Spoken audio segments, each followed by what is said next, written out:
Congress party అధికారంలోకి వచ్చిన తర్వాత తెలంగాణలో శాంతి భద్రతలు పూర్తిగా దొరికిపోతూ ఉన్నాయి. 10 సంవత్సరాల తర్వాత మళ్ళీ రాజకీయ కక్షలు తరలిపోతూ ఉన్నారు. కాంగ్రెస్ పార్టీ నైజం ప్రకారం గ్రామాలలో రాజకీయ భద్రతల్ని భౌతికంగా నిర్మూలించే దుర్మార్గమైన కార్యక్రమం ప్రారంభమైంది.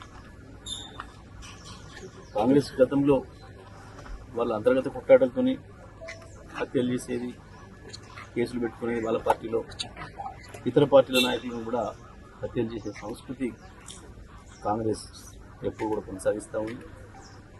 నిన్న రాత్రి నూతనకల్ మండలం తుమ్మతుర్తి నియోజకవర్గం నూతనకల్ మండలం లింగంపల్లి గ్రామంలో బీఆర్ఎస్ పార్టీ కార్యకర్త మా ఉప్పల మల్లయ్యను దారుణంగా హత్య చేయడం జరిగింది. కాంగ్రెస్ పార్టీ గుండాలు ఈ హత్యను మేము తీవ్రంగా ఖండిస్తూ ఉన్నాం. 10 సంవత్సరాల కేసీఆర్ పరిపాలనలో నల్గొండ జిల్లాలో ఒక చిన్న రాజకీయ హత్య జరగకుండా, ఒక చిన్న కొట్లాట జరగకుండా మేము కాపాడగలిగినాం. ఈ జిల్లా అంతకుముందు రాజకీయ కక్షలకు నిలయమైన సంగతి అందరికీ తెలుసు. ఏ ఎన్నికలు వచ్చినా వందలాది కేసులు అయ్యేవి, అనేక హత్యలు జరిగేవి. కానీ కేసీఆర్ గారి డైరెక్షన్లో దాదాపు 50 గ్రామాలు ఎప్పుడు చూసినా రావణ కష్టంలాగా ఉండే. అంతకుముందు కేసీఆర్ గారు వచ్చిన తర్వాత ఆ గ్రామాలలో కూడా పూర్తి ప్రశాంత వాతావరణం తీసుకొచ్చినాం. పోలీసులకు పూర్తి స్వేచ్ఛనిచ్చినాం. ఎక్కడ రాజకీయ కక్షలు కూడా బయటికి రావద్దు, రాజకీయ కొట్లాటలు జరగవద్దు అని చెప్పి జిల్లాలోని 12 నియోజకవర్గాల్లో కూడా పూర్తిగా కంట్రోల్ చేసినాం. ప్రత్యేకించి తుమ్మతుర్తి నియోజకవర్గం కావచ్చు, హుజూర్నగర్లో కావచ్చు, మునుగోడులో కావచ్చు, అంతకుముందు ఏ రకంగా ఘర్షణలు కూడా మనందరికీ తెలుసు, నగరికలు కావచ్చు, అటువంటి నియోజకవర్గాల్లో కూడా పూర్తి స్థాయిలో మేము దాన్ని నియంత్రించగలిగినాం. కానీ ఇవాళ కాంగ్రెస్ పార్టీ ఏదైతే ఫెయిల్ అవుతుందో, రోజు రోజుకు ఇచ్చిన హామీలు నెరవేర్చడంలో విఫలమవుతున్న కాంగ్రెస్ ప్రశ్నించే వాళ్ళపైన దాడులు చేస్తుంది, కేసులు పెడుతుంది. రాజకీయ ప్రత్యర్థుల్ని తట్టుకోలేక, రాజకీయంగా ఎదుర్కోలేక హత్యలు చేసే స్థాయికి దిగజారుతుంది కాంగ్రెస్ పార్టీ. పర్టికులర్గా నల్గొండ జిల్లాలో, సూర్యాపేట జిల్లాలో కాంగ్రెస్ మంత్రుల యొక్క అండదండలతోని పోలీసులు కాంగ్రెస్ పార్టీ కార్యకర్తలాగా పనిచేస్తూ ఉన్నారు. స్థానిక సంస్థల్లో మేము గెలవమన్న భయంతో కాంగ్రెస్ టీఆర్ఎస్ పార్టీ అభ్యర్థుల్ని నామినేషన్లు వేయకుండా అడ్డుకోవడం, స్వయంగా కాంగ్రెస్ నాయకులు, పోలీసులు కలిసి బీఆర్ఎస్ పార్టీ కార్యకర్తలని భయపెట్టేయడం, రిటర్నింగ్ ఆఫీసర్ల ఎదురుగానే బీఆర్ఎస్ పార్టీ అభ్యర్థులకు కండువాలు కప్పడం బలవంతంగా, లేదా పోలీసులు స్టేషన్ పిలిపించి బీఆర్ఎస్ నాయకుల్ని, బీఆర్ఎస్ నుంచి నామినేషన్ వేసిన వాళ్ళని కాంగ్రెస్ పార్టీ నాయకులకు అప్పచెప్పి వీళ్ళు చెప్పినట్టు వినకపోతే మీ పని చెప్తామని చెప్పి భయపెట్టించి దుర్మార్గంగా ప్రవర్తిస్తున్నారు. హుజూర్నగర్లో ఉత్తమ్ కుమార్ రెడ్డి గారి అనుచరుల ఆగడాలు కూడా పెరిగిపోతూ ఉన్నాయి. అదేవిధంగా సూర్యాపేట తుమ్మతుర్తిలో కూడా అదే పరిస్థితి కొనసాగుతుంది. మేము పోలీస్ అధికారులకు మొదటి నుంచి చెప్తూ వచ్చినాం, లా అండ్ ఆర్డర్ అనేది మీరు కంట్రోల్ చేయకపోతే అది ప్రజల చేతిలోకి తీసుకోవాల్సి వస్తుంది, తర్వాత మీరు ఇబ్బంది పడతారనే మాట కూడా చెప్పినాం. మేము ఇప్పటికీ చెప్తూనే ఉన్నాం, మా కార్యకర్తల్ని సంయమనంగా ఉండండి అని చెప్తా ఉన్నాం. చిన్న చిన్న ఘర్షణలు జరిగిన చోట మేము కేసులు కూడా పెట్టవద్దని చెప్తా ఉన్నాం. కానీ కాంగ్రెస్ పార్టీ మాత్రం ఎట్టి పరిస్థితులలో కూడా వీళ్ళని అణిచివేయాలి, ప్రజా వ్యతిరేకతను బయటికి రానియొద్దు, కనపడనియొద్దన్న ఒక దుర్మార్గమైన ఆలోచనతోనే ఇటువంటి భౌతిక దాడులకు దిగుతూ ఉంది. నేను ఇప్పటికి కూడా చెప్తా ఉన్నా, డీజీపీ గారు మీరు ఇన్వాల్వ్ కావాల్సిన అవసరం ఉంది.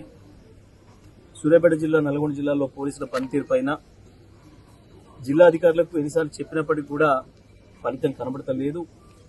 స్థానిక పోలీసులు కాంగ్రెస్ పార్టీ మండలాధ్యక్షుడు ఏం చెప్తే గదే చేసే పనిలో ఉన్నారు. వాళ్ళు కేసులు పెట్టమంటే పెడుతున్నారు, లేదంటే వదిలేస్తున్నారు. ఏ చట్టాలు, ఏ నిబంధనలు లేకుండా కాంగ్రెస్ పార్టీ కార్యకర్తలుగానే పనిచేస్తున్నారు. ఈ విషయంలో నేను డీజీపీ గారు చెప్తా ఉన్నా, మీరు వెంటనే జోక్యం చేసుకొని సరి చేయకపోతే నల్గొండ జిల్లా రావణ కష్టం అవుతుంది, సూర్యాపేట జిల్లా రావణ కష్టం అవుతుంది. అందరికి విజ్ఞప్తి చేస్తున్నాం, మనమేం ఆవేశపడే పని లేదు, మనమేం తొందరపడే పని లేదు. ప్రజల్ని సమీకరించడం ద్వారానే ప్రజల ద్వారానే ఈ గుండాయిజాన్ని ఎదుర్కోవాలి తప్ప మనమేం మళ్ళీ తిరిగి భౌతిక దాడులు చేసే అక్కడ లేదు. కానీ ఆ పరిస్థితే కనుక వస్తే ఒకవేళ ప్రజలు తిరుగుబాటు చేసి వాళ్ళని వెంటబడి తరిమే పరిస్థితి వస్తే అది పూర్తిగా కాంగ్రెస్ నాయకుల బాధ్యత, ఈ 2 జిల్లాల మంత్రుల బాధ్యత, లేదా జిల్లా పోలీస్ అధికారుల బాధ్యత తప్ప ఇంకోటి కాదు.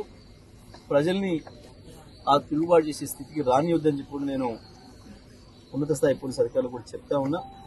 మేము మా ఉప్పల మల్లయ్య ఏదైతున్నాడో వాస్తవానికి మా ఇంకొక నాయకుడిని చంపాలని చెప్పి ప్రయత్నం చేసి వచ్చిండ్రు.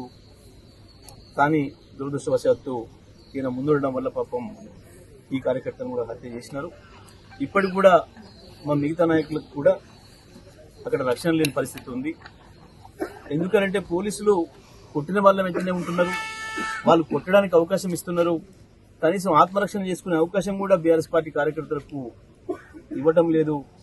పోలీసులే చేతులు పట్టుకుని కాంగ్రెస్ కార్యకర్తల చేత కొట్టిస్తున్నారు, కాంగ్రెస్ గుండాల చేత కొట్టించే దారుణమైన పరిస్థితి కనబడుతుంది. గతంలో ఎప్పుడు కూడా లేదు ఇది తెలంగాణలో.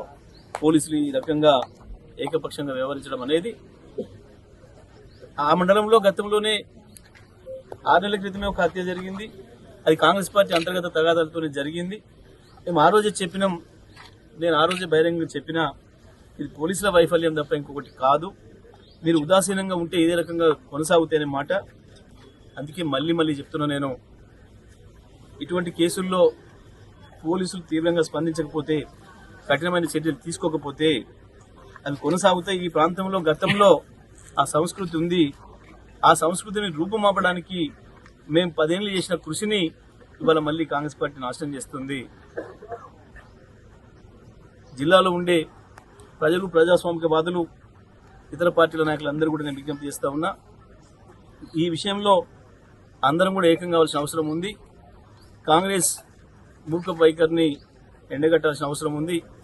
ప్రజల్లో కాంగ్రెస్ గుండాయిజాన్ని వ్యతిరేకిస్తూ పెద్ద ఎత్తున ఉద్యమాలు చేయాల్సిన అవసరం కూడా వస్తూ ఉంది. తప్పకుండా మనం అందరం కూడా పనికి పూనుకోవాలని చెప్పి విజ్ఞప్తి చేస్తూ, మేము మా ఉప్పల మల్లయ్య మా కార్యకర్త కుటుంబానికి పూర్తి స్థాయిలో అండగా ఉంటాం. మా కార్యనిర్వాహక అధ్యక్షులు కేటీఆర్ గారు కూడా మాట్లాడి వారు వస్తారని చెప్పి చెప్పడం జరిగింది. కానీ ఇవాళ ఉన్న పరిస్థితులలో ఒకవైపు ఎన్నికలు జరుగుతూ ఉన్నాయి, ఇంకా ఉద్రిక్తతలు పెరిగే అవకాశం ఉంది అని చెప్పి మేమే వద్దని చెప్పి చెప్పడం జరిగింది. మరి తొందరలోనే వచ్చి ఆ కుటుంబాన్ని పరామర్శించి పార్టీ నుంచి పూర్తిగా ఆ కుటుంబాన్ని ఆదుకోవడానికి కావాల్సిన కార్యక్రమాలను కూడా మేము చేస్తాం. మరి ఇటువంటి దాడుల్ని అందరూ కూడా ఖండించాలని చెప్పి విజ్ఞప్తి చేస్తాం.